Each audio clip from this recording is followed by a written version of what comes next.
On today's show, what do the LA Clippers need to get back to championship contention? Going to be talking about it all on today's Locked On Off-Season Clippers.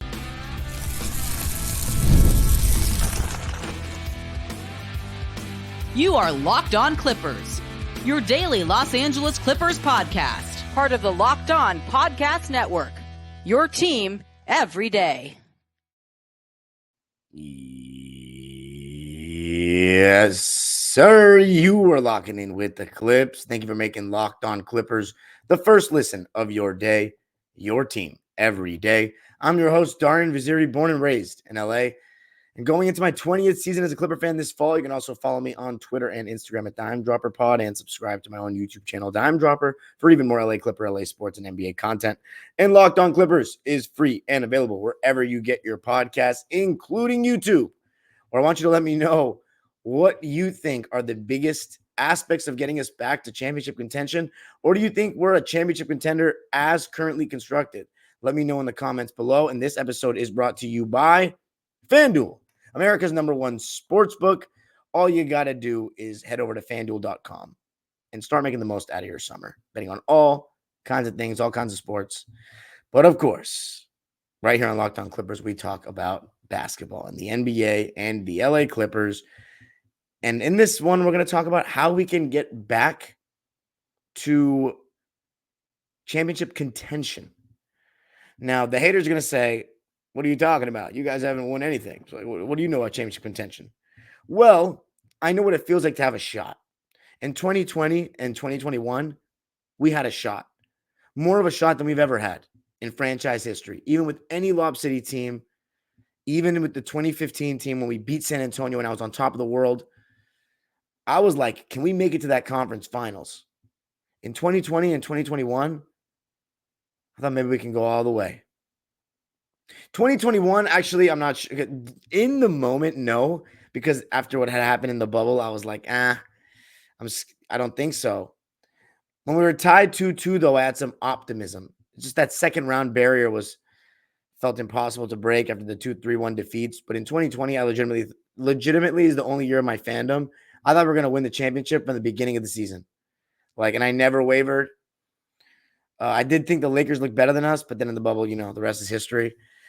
Point is, those two teams, 2020 and 2021, had something that this year's team didn't have. And I think it's the first step in getting us back to contending for a title, because here's the reality of the situation.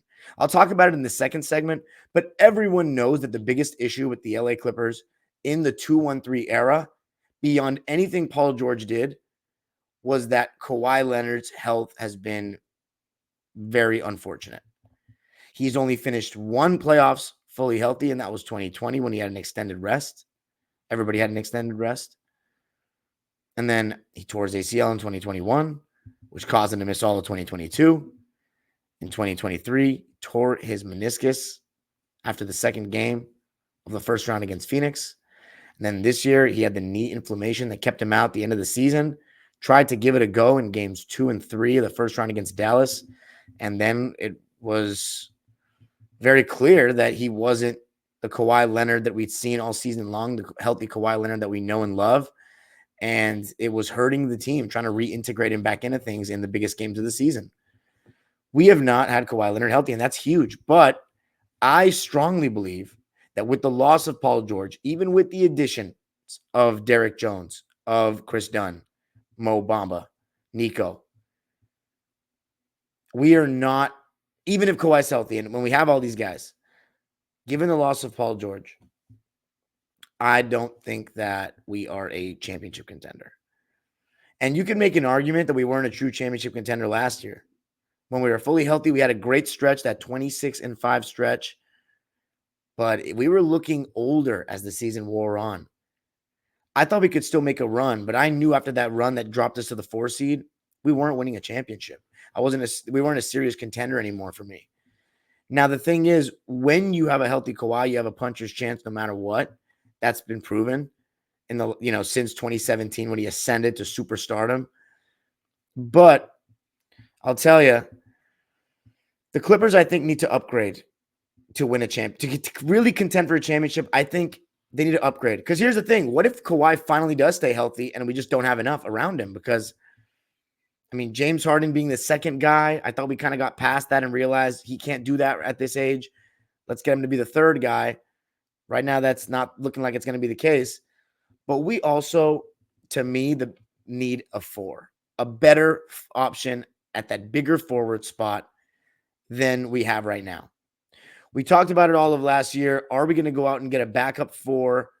When we were on that, when we were around the trade deadline and we saw, okay, look, we're very good, but it feels like we're just one small piece away from being right there in the conversation with Boston, Denver, and whoever it may be. We didn't make a move at the deadline. We stayed put. Maybe there wasn't a move to be made, but we stayed put and we kind of paid the price for it. Our lack of depth. I mean, we didn't really have that much depth. It was just Westbrook, Norm, and Amir Coffey. The Mason Plumlee, Daniel Tice thing was exhausting throughout the season. We didn't have much depth, and Westbrook was very hit or miss at times in that bench role. Norm was the only really consistent guy, and Amir was solid. He was okay. I think we weren't very deep last season, and there were so many guys in the team that we just did not trust in actual NBA moments. What I mean by actual NBA moments is we had a team with championship aspirations, 3-star team, decent supporting cast, but there were certain guys on the roster that the coaching staff didn't trust playing high-level basketball. Kobe Brown, Jordan Miller, Moussa Diabate, Brennan Boston, Bones. These guys were not trusted. So it's all those roster spots of these young guys that aren't getting any reps. So these same older guys are constantly playing over and over. And that seemed to be a fatiguing thing. Also, is fatiguing even a word? Yeah, it is. Anyway, Kawhi Leonard was playing the 4 a lot last season, playing as that second, or as that bigger forward, I should say. That essentially the secondary rim protector, helping the helper at the rim, the helper being Zubats, and being that low man. Now, the NBA isn't that kind of league anymore where your power forward is going to post up and stuff like that, and there's a big brute going for offensive rebounds. But it still is a little bit more physical than playing on the perimeter defensively. Now, there's the argument to be made that if you play on the perimeter defensively, you have to chase a little bit more around screens and all that. There's a lot of people that believe that Kawhi Leonard's knee inflammation was partially a result of him playing the 4. I think it's a very positionless league these days. I think the designation of a 4 is just the second biggest forward out there. But in terms of how much it's taxing for your legs relative to playing the 3, I don't necessarily know, because at the end of the day, you're going to match up with who the team is going to match up with who they think is advantageous to match up. Sometimes the guy that's playing at the 4 might be the best option for the guy that's listed at the 2 for you to guard. It's like James Harden. He guards Lou Dort when we play the Thunder, or Josh Giddey. The 2 and the 3. He's not guarding SGA, who's his opposing number. So it's like it's a different league now. You know what I mean? It's a different league. Kawhi Leonard. I don't like you. Well, okay, let's say we're playing the Celtics. Jason Tatum was playing their 4. Kawhi Leonard's not guarding Jason Tatum throughout the game. He's going to guard, I don't know. See, the Celtics are Derek White probably. So, I got to go back and watch the tape of those games, but he wasn't guarding Tatum the whole game. Point being that I can't prove to you whether or not playing the 4 was taxing on his lower body and whatnot and his knees. But I will tell you this. I think we need extra size, extra athleticism at a bigger forward spot. Yeah, that's cool. We got a quicker, stronger guard in Chris Dunn. I mean, I don't even know about quicker, but he's stronger. He's a good athlete. Derrick Jones Jr., one of the highest flyers in the league. That definitely adds to our athleticism, makes up ground tremendously well. Nico Batum, while he's older, his length is such a luxury out there. I mean, he's got size. However, we're talking championship, and the standard is high. A guy that's been thrown around in terms of name in Clipper circles, I don't know if he's feasible to get, especially with how stingy Danny Ainge is. But John Collins, to me, would just be the ideal guy to slot right in. Someone who's not going to demand touches, someone who's at the point of his NBA career where he's like, what am I going to be as a player in the NBA? Like, I clearly have made it to the point where I'm going to probably play 10 years in this league, but what am I going to be remembered for? Am I going to be remembered at all? Because, yeah, okay, I helped that Hawks team make it to the conference finals. Is that going to be my peak in what, year 3 or whatever it was, year 2 or 3? I think it was year 3. And then going to Utah, who's building for the future, right? I don't know what's going to happen with Lauri Markkanen and John Collins, but he would just be perfect to me because then you have an insanely big and athletic lineup with Zubats, John Collins, Kawhi, and like either Derek Jones or Terrence Mann. Likely Derek Jones, just given he was a starter on a team that just made the finals, and then Harden. I mean, you've got a lot of size out there. And we are, our 2 best players are on the slower, not as athletic side. I mean, Kawhi Leonard is still a hell of an athlete. James Harden, he was a fantastic athlete in his prime. He doesn't really dunk much anymore. He doesn't really get the step and totally get by guys the same way he once did. So, one of the biggest issues for our team, and it's going to be harder with losing Paul George and Russ, is getting to the paint. You know what I'm saying?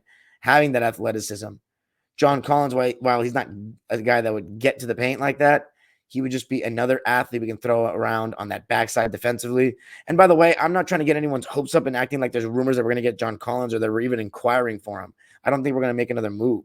But I think before season's end, if they want to maximize this supporting cast around Kawhi and James Harden, because that's what it's looking like, we need an upgrade at the 4. We need to slot Kawhi back down to the 3 and just have a really big lineup that has a chance of being top 5 in defensive rating. I think we have a chance to be top 5 in defensive rating right now if Kawhi stays healthy. But a extra size, that would make me feel even more comfortable. So in my opinion, we need an upgrade at that position. Is that the biggest reason? Or is that the biggest thing that we need to get back to championship contention?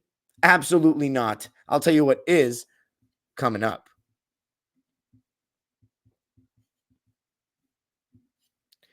I got to tell you a little something about FanDuel, America's #1 sports book. I love sports. I love them so much I never want them to stop. But as the playoffs wind down, we get fewer games and fewer sports. Thankfully, the Olympics are coming up soon. And this summer, FanDuel is hooking up all customers with a boost or a bonus daily. That's right. There's something for everyone every day, all summer long. So head over to FanDuel.com and start making the most out of your summer. FanDuel. Oh, before I sign off on that, I want to let you know the Clippers, your Clippers, have the 5th lowest odds to win the West next year. Literally every single team in the West is above us except for Houston, San Antonio, Utah, and Portland. If you think that's disrespectful, honestly, look, we're plus 2,500 to make it out of the West. I would take my chances, honestly. They're sleeping. Head over to FanDuel.com. Start making the most out of your summer. Getting ready for the fall. FanDuel, official sports betting partner of Major League Baseball.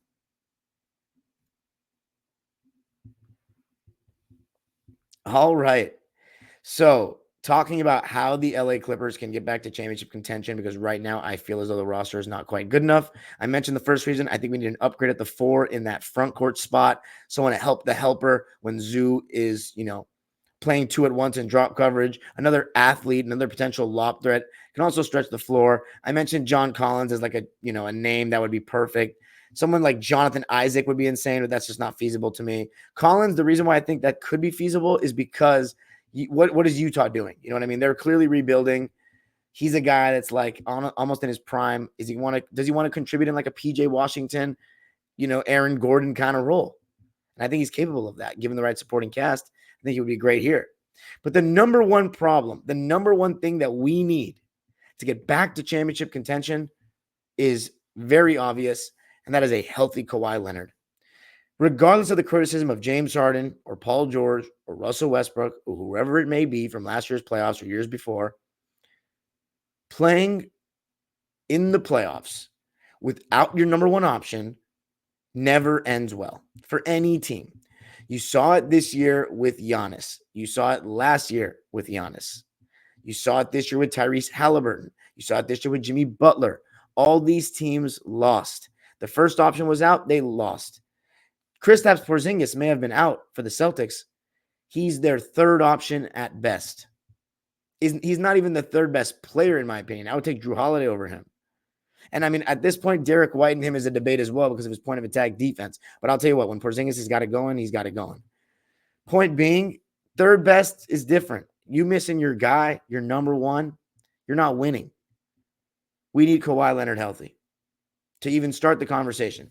And if teams that are asking, or teams that have the John Collinses of the world, and we start inquiring about those kinds of players, and they want more draft picks, nope, first round picks, I'm hanging up the phone. There's no way the Clippers should sell more draft picks or anything of that nature for a guy who hasn't shown he can stay healthy. It's nothing personal. It's just business. We should not be selling the farm to give Kawhi everything that he needs when he hasn't shown that he can stay healthy. And the best ability is availability. And as Clipper fans, we have gotten robbed of great potential playoff memories with Kawhi Leonard because of these injuries. And it's been very hard. Because at the end of the day, he still gets paid. Fans pay a lot of money and are left sad. I'm hoping for Kawhi Leonard to be healthy. I'm hoping that the Intuit Dome can do something to put something in the air that just gives the Clippers a little more good luck, gives Kawhi a little bit more good luck.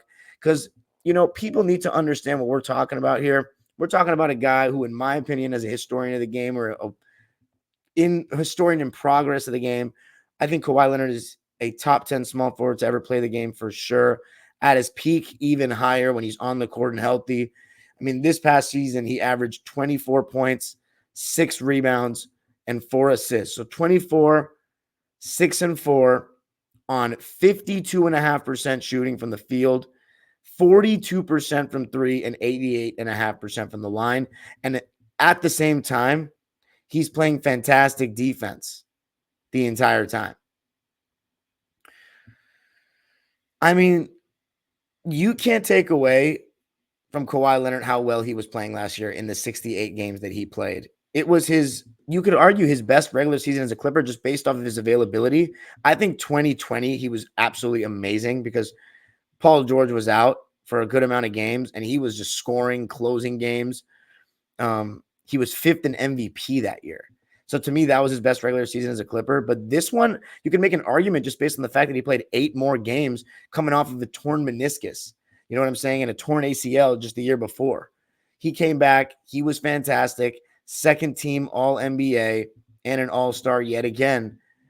And the thing about Kawhi is those numbers don't even do him justice because there were games where when we were on our run, we were blowing teams out. He wasn't even playing in the fourth quarter. He's not a guy that shot hunts. If anything, he doesn't shoot enough. A guy that shoots those kind of splits and is the clear number one option on his team should probably be shooting more than 17 shots a game.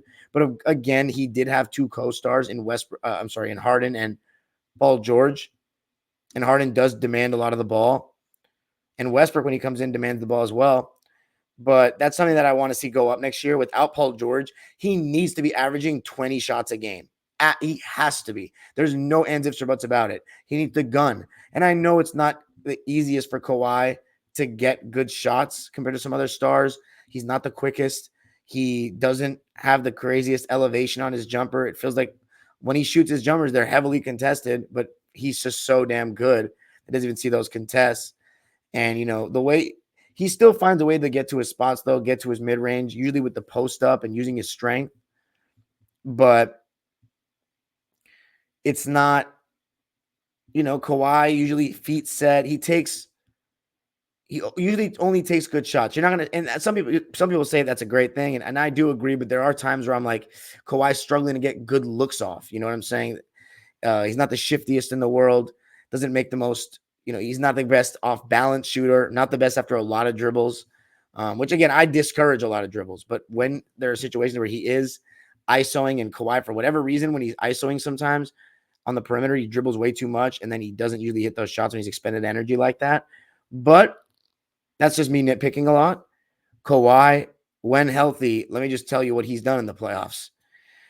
In 2023, in those 2 games, and sadly it was only 2 games, 34.5 points, 6.5 rebounds, 6 assists, 2 steals, 54.5% from the field, 60% from 3, 88% from the line. He was on one. And this was literally the last time he was healthy in the playoffs at all. 2 games. And it was against Kevin Durant and Devin Booker. And we got the split. He was just untouchable. He looked like the Kawhi that we remembered in 2021. How about 2021?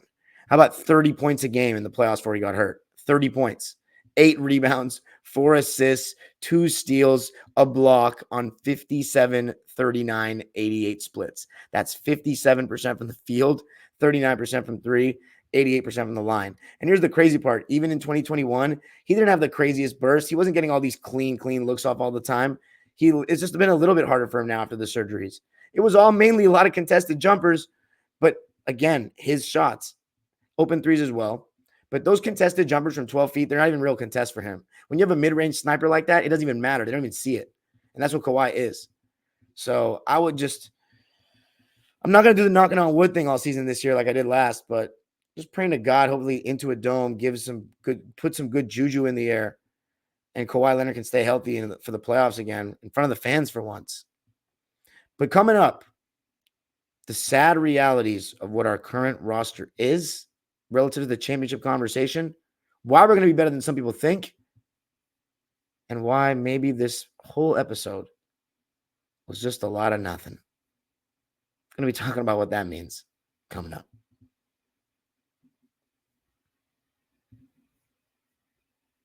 I got to tell you a little something about GameTime. I still haven't made my way over to Dodger Stadium this summer, and I have to see Ohtani and the boys. I love going to sporting events. It's one of my favorite things to do, as everybody knows. Obviously, I had season tickets for the Clippers this past year, and there is a place that helps you get tickets last minute and gives you very good deals on them, even up to the start of the event, and that is GameTime.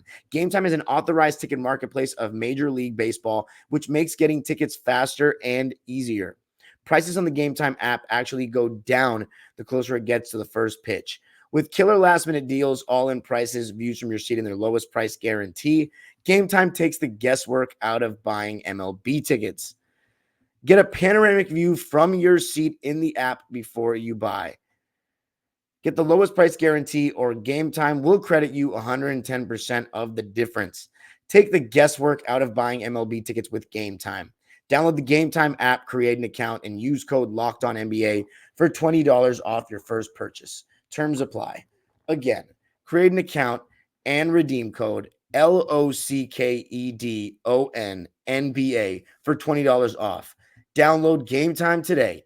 Last minute tickets, lowest price, guaranteed.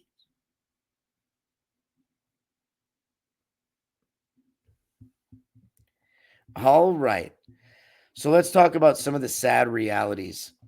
And the fact of the matter is that we don't have a championship roster right now. I'm not going to sugarcoat it. We do not. Our first option isn't reliable enough health-wise. I don't think our second option is good enough to be a second option on a championship team right now. Wasn't able to do that with Embiid, although Embiid, he faltered as well, arguably played even worse in the series than Harden, who had some very good games. Games 1 and 4 to be specific in that 2023 second round series against the Celtics. And I don't know if our supporting cast is quite strong enough. I mentioned the 4, but that's the sad reality is if the Clippers aren't going to make a move, we're not good enough, even when Kawhi's healthy. Now, here's what I'll say. The backup center thing. I don't think a team hasn't won a championship because their backup center wasn't good enough. But I'll tell you what, the Phoenix Suns not having a reliable backup center in 2021 was part of the reason they lost. It put a lot on Ayton, and he couldn't stay out of foul trouble against Giannis, and they just didn't have the size around Ayton to guard the interior. So you need someone serviceable, in my opinion, unless you have an exceptional small ball lineup like the Nuggets did last year. And again, when the best player was a center in Jokic, he wasn't sitting out for that much. So you're getting 10 minutes of small ball in the entire game, 5 per half. It's like a lot of it against second unit players. It's not as detrimental. So as I said in the last episode, we need to have a good small ball unit. I think we can actually put one out there with Nico, Kawhi, Derek Jones, Terrence, and Harden, or even Dunn and Harden. I think that sounds fantastic. I think Nico and Kawhi playing small ball 5 is a little questionable, just given their age, and in Kawhi's case, the wear and tear. He's not that old. 33 years old? So, yeah, he just turned 33. He's June 29th. So he's not that old. It's just the wear and tear. Nico, I mean, he is on the older side. Only a couple years left. I suspect these are going to be the last 2 years of his career. But again, it's much better than any options that we had last year, and that matters. And I think that's still a very solid defensive lineup that can switch and stay, move their feet and scramble well and all that. Here's the God honest truth and what I meant by what if this whole episode was nonsense. And it wasn't nonsense. I think all of it is true, and I believe what I'm saying. But the fact of the matter that I believe is that there's no way to make this team a championship team again unless Kawhi shows that he can be healthy. Until then, the way to make this team a championship team again is to go a different direction.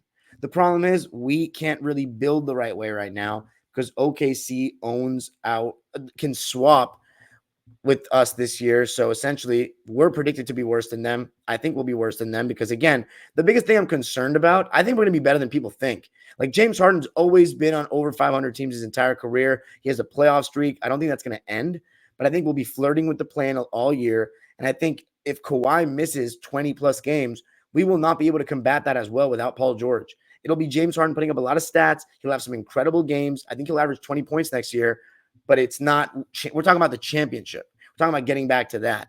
I think the Clippers themselves, the organization, realizes we don't have a championship team. There's not much we can do, but we just can be good until we can actually pivot away from this and start again and give it a go with a new era of Clipper basketball. I think that's the actuality of the situation. And I like that the organization seem to realize that. But it would still be awesome. I mean, Paul George, he had his playoff moment in front of Clipper fans. Kawhi hasn't really had that. And I'm saying that as someone who was at Game 7 against Dallas in 2021, where Kawhi was our player of the game and he was amazing, but it just didn't hit the same without the whole crowd there. You know what I mean? I was standing next to cardboard cutouts. That wasn't that cool. I was losing my voice, but that ain't enough. That's not, I'm not telling my kids about that. I'll put it that way. Now, that's my overall premise of this episode. The ways to get back to being a championship team, well, look, I think if we add a 4 to this roster, we're not far off. But I will also say this. I don't think James Harden can be the second option on a championship team, second best scorer on a championship team right now. We need to replace Paul's scoring. We haven't done that either. So we're 2 steps away from being a championship team. The 4 and the 2. Or should I say the Paul replacement and the 4. You can make an argument that the Paul replacement could be even bigger than the 4. Because last year we didn't have a 4 and we still won, 50-plus games. But as I said, championship. We weren't quite there. It always felt like we were a little bit small. But that's, at the end of the day, none of it matters without a healthy Kawhi. Next episode, I said that the book was closed on Paul George, but when I was looking at episodes to make this summer, and I just write episode ideas when I get them because in the offseason, you're just looking to make content. You're just looking for things to talk about a lot of times. I said, instead of, talking about Paul George and, what the move means and how we're going to rebound from it and why Clipper fans should be mad at him or whatnot. Actually, I don't know. Have I made an episode on that? Point is, I haven't properly closed the book on Paul George's tenure as a Clipper in terms of how he should be remembered, how we should look back at his tenure, what ultimately went wrong, how Clipper fans should feel, and where does he stand in Clipper lore? And what reception is he going to get? And most importantly, look, I wouldn't be talking about him if he wasn't giving me more content. And he's giving me content. He keeps putting our name in his mouth. He said on his podcast, it felt like I was on the B team when I got to LA. So I'm going to have a special guest that's another LA native, just like me, been a fan even longer than me, to talk about the whole Paul George conversation and close the book on his time as a Clipper. For those that just don't want to hear about Paul George anymore, I apologize. But listen, as the host, Paul George is one of the biggest stars we've ever had on this team. And I'm a Clipper fan, and we have come from nothing. So I want to close this chapter properly. And guess what? I got a show to do it. And we got 5 days a week of making content. The news is slow right now. It'll be a fun episode. Can't wait. For those of you on social media, you'll be familiar with my guest.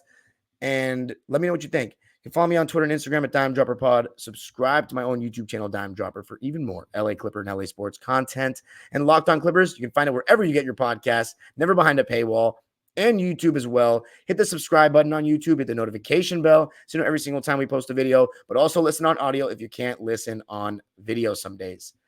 It's more convenient. The age-old proverb continues. Go Clippers.